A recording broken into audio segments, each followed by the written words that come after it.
Good afternoon, everyone. It's really good to be here with you today. I'm going to start by reflecting back on 2005.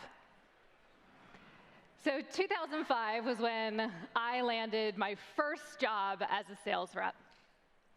I was thrilled. It was so exciting.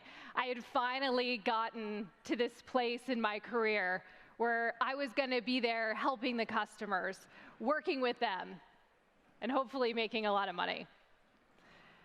I'm standing outside my boss's office, and a whole crew of people comes out, two of them crying. What is going on here?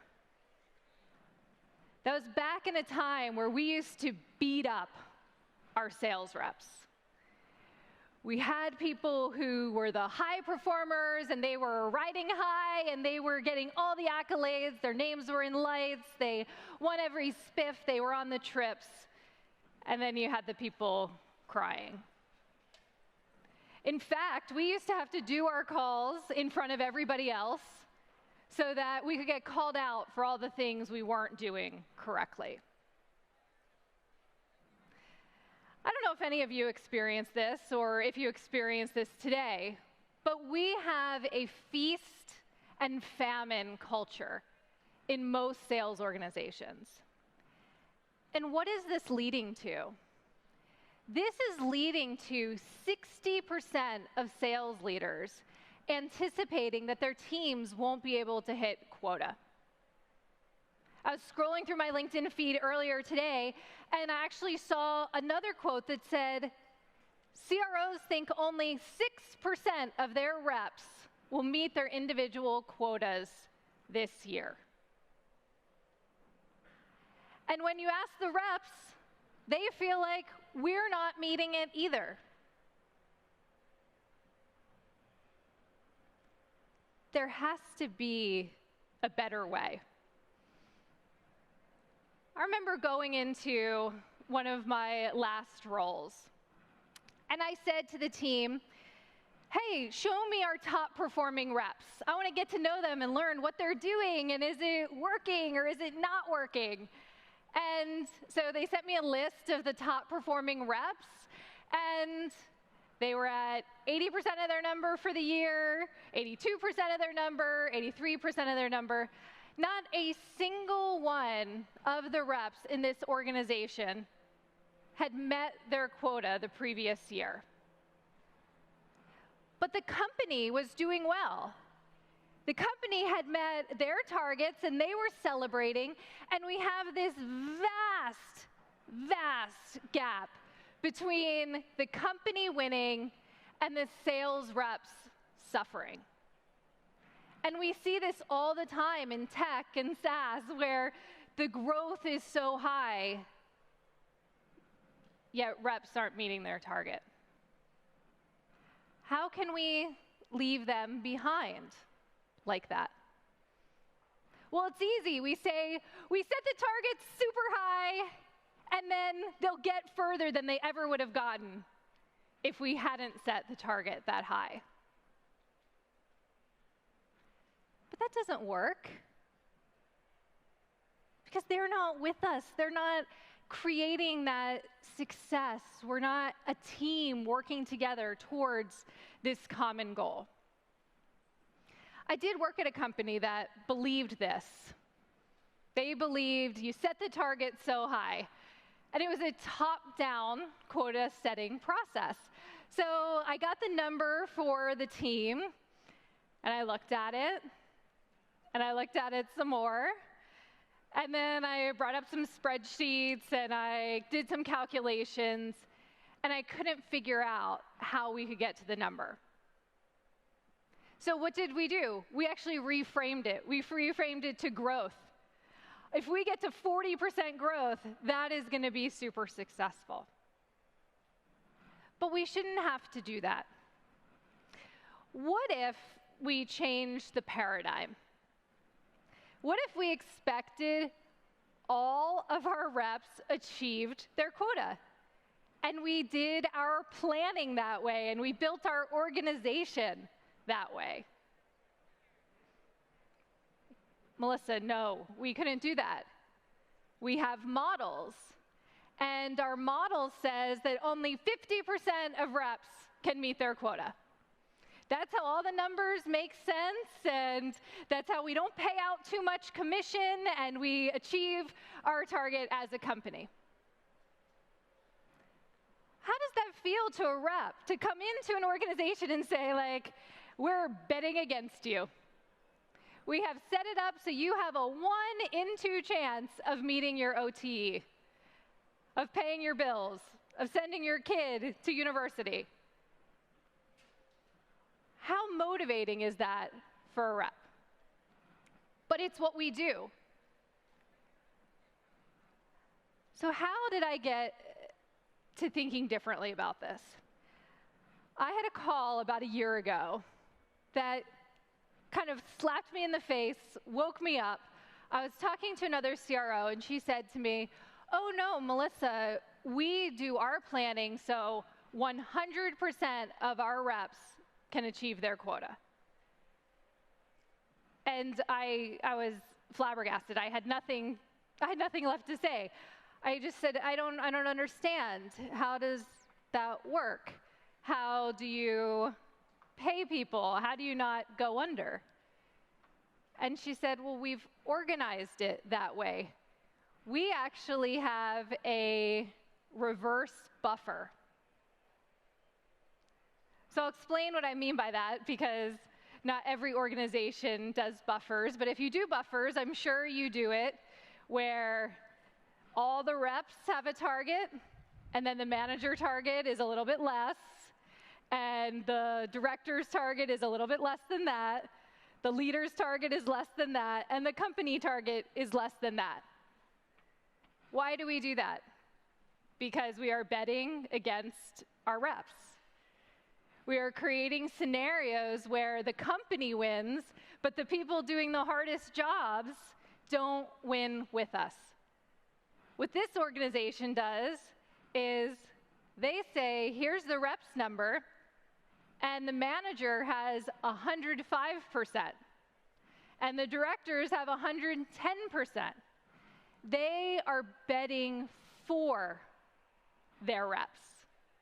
And what that shows is this wonderful environment where people feel like they're set up for success, that they're expected to win. And the psychology of someone expecting you to win is totally different than knowing that we've set it up for half of you to lose. And so this has totally changed my mindset personally on it, to where I'm starting to think more and more on what can we do differently for everyone to be able to win, for us to all win together. What would that do for our culture and our environment and our growth as a company?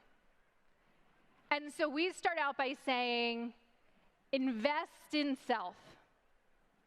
The development for each individual to develop their skills, to be able to attain their targets. After you're investing in yourself and developing yourself, then it's about invest in customer. And as we pour all of those learnings and all of our great skills into our customers, then our company can grow. And that's the stage in which we do it. Because you know what? For the vast majority of reps, I don't think they're lazy. I don't think they're trying not to attain their targets. They want to. But what we're saying to them is, go attain your target, and not outlining how to do that and what that would look like. We're the lazy ones. We say, let's hire great reps and they'll be able to figure it out. Anyone in this room heard that or said that ever? Thanks for being honest there. Yeah, we've all said that. That's the whole point of the hiring process. Get people, they'll figure it out.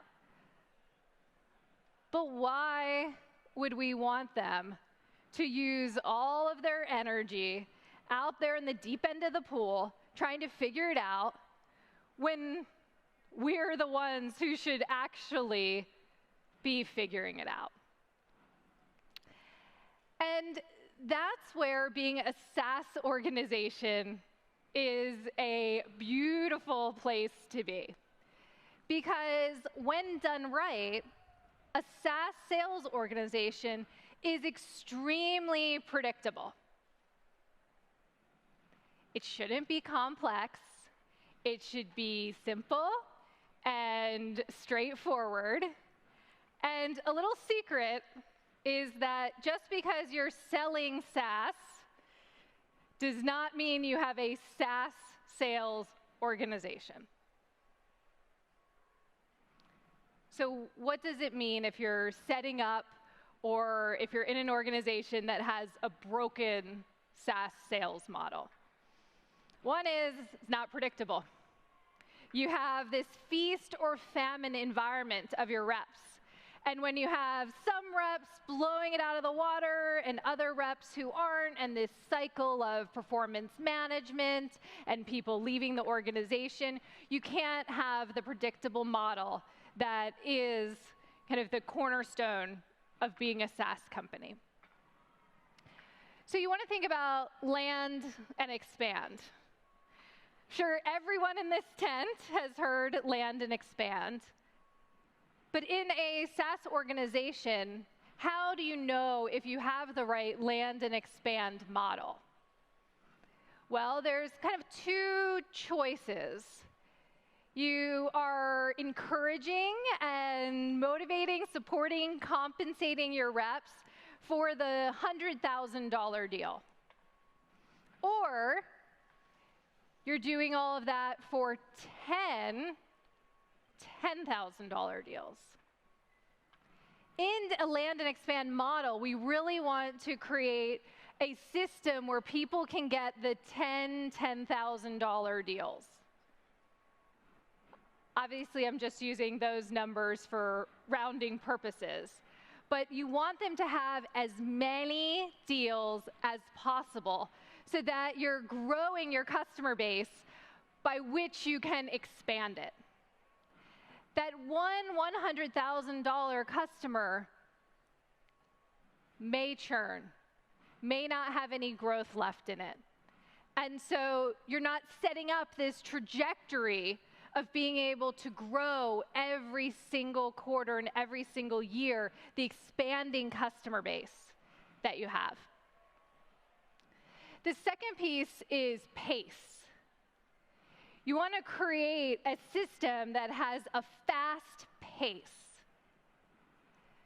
So you might have some reps who are saying like, oh, there's no good quality leads in here. I'm waiting for those good quality leads to come. Why won't marketing give them to me? But what we find is that it's quantity that leads to quality. And so having that pace of conversations with the leads and conversations with your customers is when you're going to uncover that really awesome, amazing deal. And the great news is you'll get a lot of other deals in the process, and you might come across a lead that you may have just pushed to the side, and then it's coming back again. The third is metrics.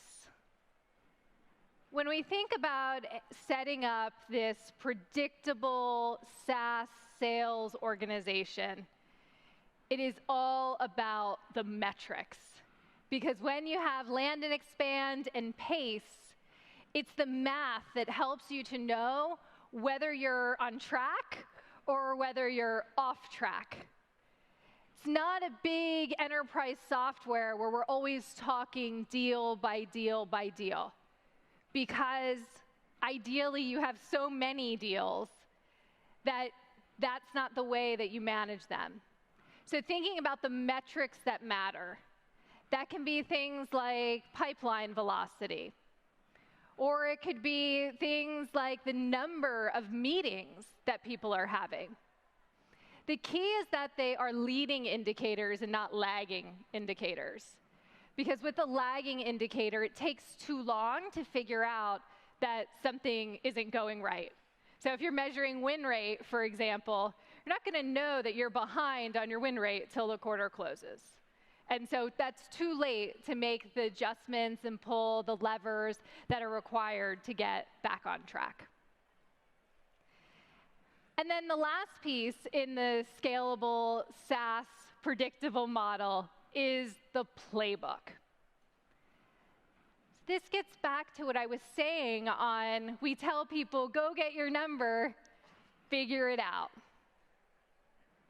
There are organizations that have put playbooks and processes in place that actually tell a rep, if you do these things, you will be successful.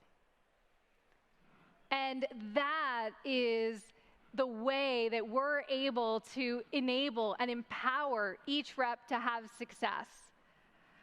We set them up for success. We believe and we've set our plan that they're expected to get to their number, but we give them the roadmap on how to do it. It makes the coaching so much easier too, because you can look at the playbook and you can know, did they do this? Check. Did they do this? Check. Did they do this? Nope. All right, this is where I have to lean in with them. And so it's not about saying, this person just needs to leave the organization because we're out of ideas.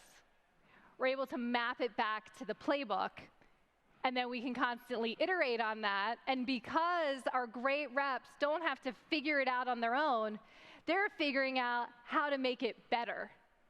Right? Instead of them starting at 0 and then trialing and erroring, they're already starting at the 80%. And then they're using their awesomeness and their excellent skill set to move the entire organization forward. And it's a virtuous cycle. We talk about, and there's been so much written lately about the Great Resignation. Right? And many of us are probably feeling that, where people are leaving and there are so many jobs and they just want to do something different. That puts a lot of pressure on your business and your model. So we're thinking about it in a way of, when people win, people believe they can win. And when you have more and more people in your organization feeling that they're set up for success, they're no longer sitting back with their arms crossed and saying like, oh, our product isn't working. Or if only the features were better, or if we could catch up to our competition. We have people leaning in and they are winning and they're staying longer. And this is what we want, because in the SaaS sales model, the people metrics have the greatest impact. So we get distracted by all the things out there, whether it's the product or the leads or the events or what have you, instead of focusing on the things that we can control. And that's these people metrics. And so I want to start by saying, we all need to know these. And why do we need to know these? Because these are key inputs into our plan. I've seen some organizations falter because they take their attrition number and they take the number of reps they have, and they multiply it by their quota. Great, we have 10 reps and $1 million quota, so our plan for the year should be $10 million. The end of the year, you're going to be like, wah, wah. That is not going to work, because people don't stay, and then it takes a long time to fill them. So what happens when a sales rep leaves the organization? Well, duh, Melissa, we backfill them. And sales reps, in my experience, are treated as disposable resources. Like there is an infinite amount of them out there, and if one isn't working, we'll just get rid of that one and we'll bring the next one on. And that's not true. We are running out of sales resources in the tech space. It's one of the reasons we're all just stealing them from each other. And so we want to think about how do we keep them and not have this attitude of just moving them on if they're not successful. Because remember, we set them up to not be successful, right? We're the ones who said only 50% of you are going to meet your number. So if you're buying into all this, and you might say, like, I don't, that's not how the world works. Some sales reps are successful, some aren't, and I love that. I love the dog-eat-dog world of sales, and that's what makes it great and fun. You're on this high, then you're on this low, then you're on the high, then you're on the low, then you're fired. So if you like that, go for it. But if you're saying, like, maybe she's onto something, and what if we did want to create this environment where everyone can win and we're all winning together and people are set up for success and we expect them to be great, how would we do it? So we must create this culture where people feel like they matter, where they feel like they have an impact on the organization. Any engagement survey you look at or any article you read about what keeps people, it's about feeling connected. It's about feeling like they have a small part in the success of the company.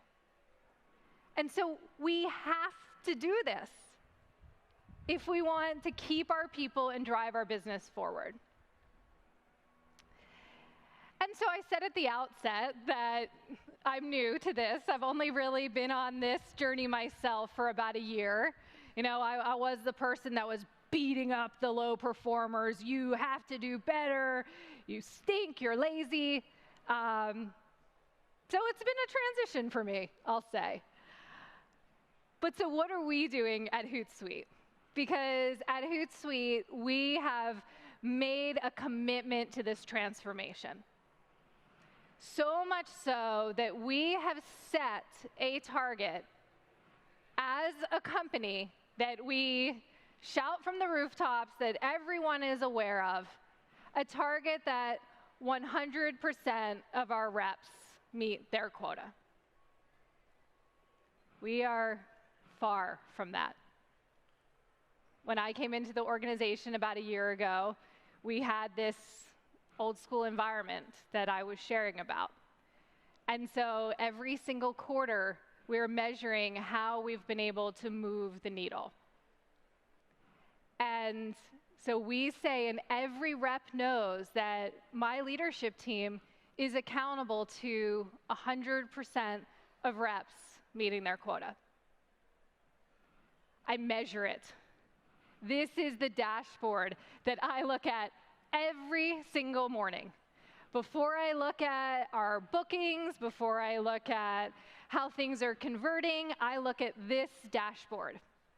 How are all of our reps as individuals doing? How have they moved week over week? How are we able to get them to the number? Which leads to the third thing that we're doing. We have a program that we launched called Lift Up. And so in the past, I had programs that were like beat down, manage out. If you're below 25%, you put them on a performance improvement plan, which was really code for you're going to be gone in 30 days.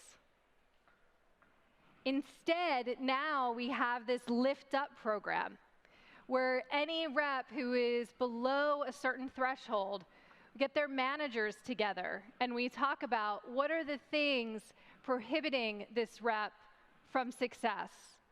We work with our sales enablement team to provide extra resources. But you know what? Like, it takes a lot to build back trust. Reps are a little bit uncertain about this.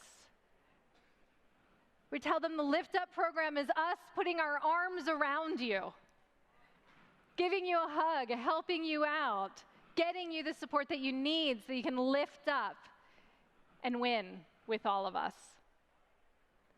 I was talking to a manager recently, and he said to me, you know, Melissa, I was really taken aback. I was talking to this rep in the Lift Up program, and he said to me, how much time do I have?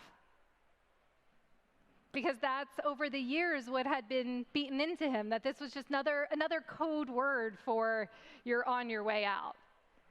And so we have to build the trust back so reps believe we're actually trying to help them, so that they can be vulnerable and share back with us that they're having a problem, or they're not sure how to self-source or prospect, or negotiation has been difficult for them. Because until we build the trust with them where they believe that we actually want them to be successful, it's hard to get to the root cause and help them in order to do that. And then the next thing we've been doing is creating our rewards and spiffs so that everyone can win.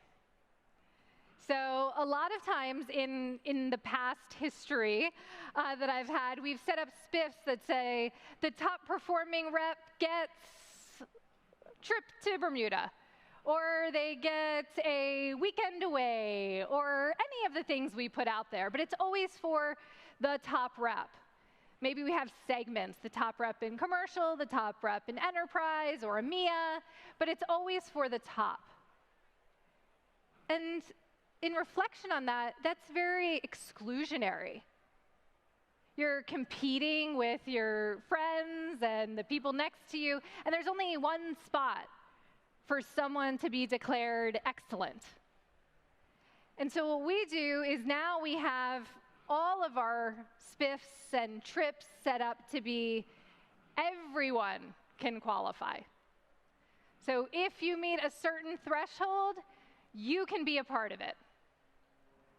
And we hope that that creates this environment and spirit where people work together, where they know the more the merrier. And so that's something that's been a change. And then finally, leaning in on the managers. We've started recognizing our managers not on their percent to quota, because the feast and famine environment, a manager can have someone who's at 200% of their number and everyone else is at 30% and they're meeting their number and they're being celebrated. The purpose of a manager is to help each one of their reps to achieve their target, not just one and leave everybody else behind. So now our expectation of managers is percent of reps on their team who achieve their quota. And we measure them and recognize them on individuals getting to their number. So we had our top manager last quarter who was recognized. He had 100% of his reps achieving their quota. Now, we just had one, but it's a journey, and we're on the way to be doing that. And so I will leave you with kind of 5 takeaways as you think about creating this culture and environment where everyone can win. The first is have a formula to drive success. This is the metrics I was talking about, knowing what metrics drive the performance, the leading indicator metrics. It's also the designated playbook and process that will get people there. So whether you have a huge sales organization today or just a couple, or you haven't started your sales organization, please do not depend on people figuring it out. That is our lazy way of saying, please do our job for us. Take the time to figure out what works and lay out that pathway to success for your team. Then looking at fair comp plans. I didn't talk too much about this, but this is also a change that we recently made, where we were noticing that based on the OTE model and how people were paid, people were getting paid different amounts for closing the same amount of dollars. So we didn't think that was fair. So what we did was we said, hey, everyone who has this dollar amount quota has this much in variable comp. And so now every single rep in the organization knows that they are being paid fairly and equitably for the work that they're contributing to the organization. And then changing expectations of managers. So this is what I was talking about, of are managers successful if their people aren't successful? You have to decide what works for your company, but for me, it was pretty clear that a manager's role is to enable, empower, and help their people to achieve success and greatness. And the last one is an acronym that I introduced probably in my first quarter at Hootsuite, which is GIAT. Because in tech, we don't have enough acronyms now, so I had to add another one. So GIAT has become our rallying cry, which is give it a try. All these great ideas come to the table, and everyone has a reason why it doesn't work. We tried that before. You don't know our industry, blah, blah, blah. It doesn't work. So what we try to do now when a new idea is brought to the table is we say, let's first start by talking about why could this work? And that opens up so much more productive conversations. Why could this work? What if we gave it a try? And then I have an acronym that goes with it, which is too long to actually remember, but it is, what's the worst that could happen? And just asking that is so powerful to say, what's the worst that could happen if we gave it a try? And so I leave you with that. Creating a culture where everyone matters to your organization. They feel it, they know it, you've set them up that way, and why not give it a try? Thank you very much.